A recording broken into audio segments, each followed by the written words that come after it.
गरीब जादुई तरबूज वाला।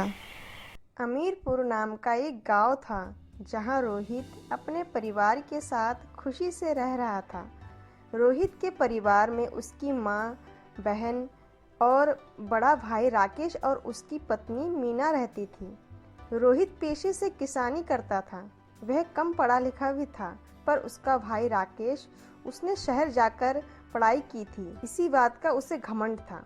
एक दिन रोहित अपने खेत में हल चलाकर तपती गर्मी में घर आया ही था। आते ही अपनी भाभी से कहता है, आज बहुत गर्मी थी भाभी, थोड़ा सा पानी दे दीजिए। और खाने में क्या बनाया है आपने? मैंने आपके लिए कुछ नहीं बनाया।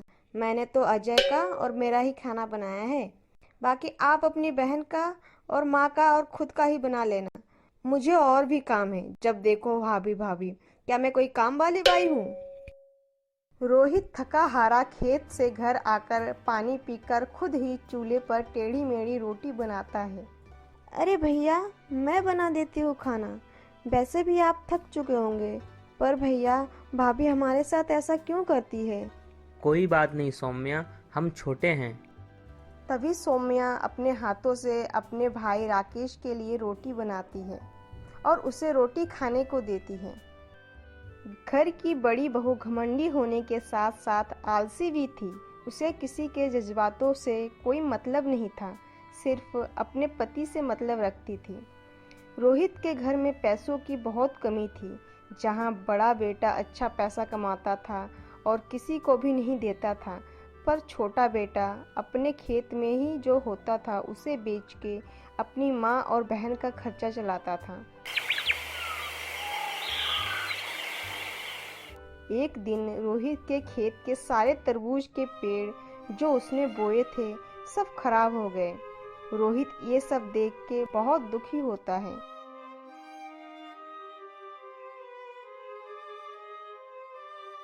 माँ, मैंने इतनी मेहनत करी थी, इसके बावजूद मेरे खेत की सब तरबूज के पेड़ खराब हो गए। अब मेरे पास पैसे भी नहीं है, अब क्या होगा माँ? चिंता मत कर बेटा, तेरा बड़ा भाई पैसे वाला है। उससे पैसे मांग और खेत में दोबारा खेती कर। क्या पता कुछ अच्छा हो जाए। मुझे नहीं लगता कि मेरे बड़े भैया मुझे पैसे देंगे। फिर भी एक बार कह के जरूर देखूंगा।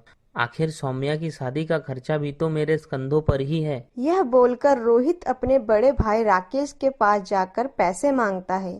तभी राकेश तेवर दिखाकर कहता है, क्या बोला तू? मैं तुझे तेरे उस पेड़ पौधों के लिए पैसे दूं? बिल्कुल नहीं।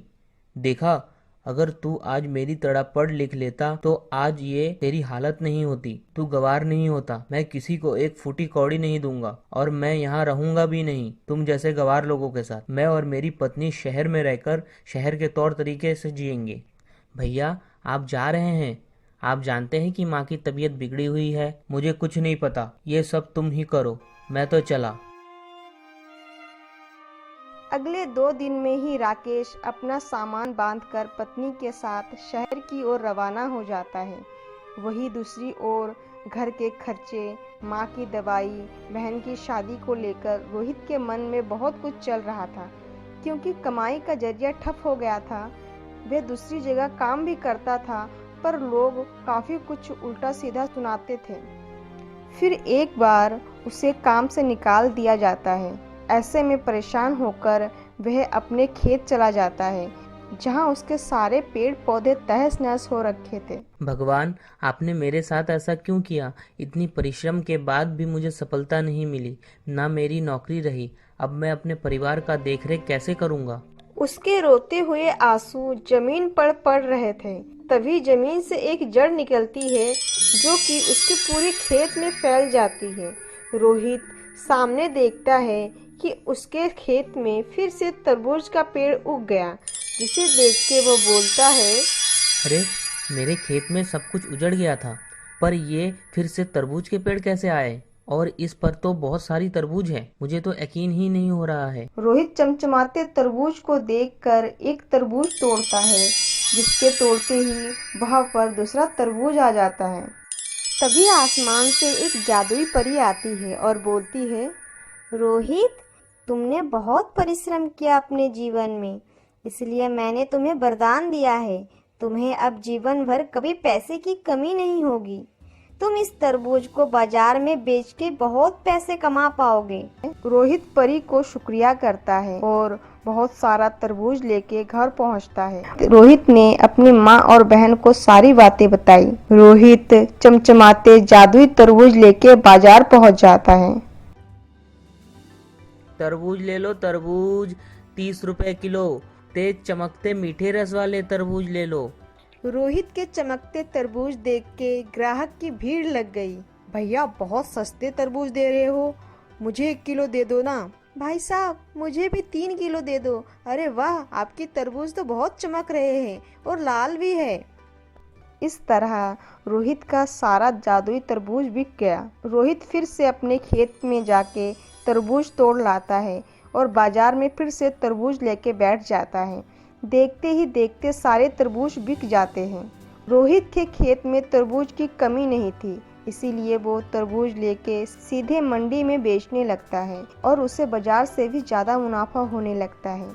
6 महीने बाद पैसे इकट्ठे करके वह अपनी बहन की शादी अच्छे घर में करा देता है। वही दूसरी ओर अपनी माँ का इलाज भी करवा देता है।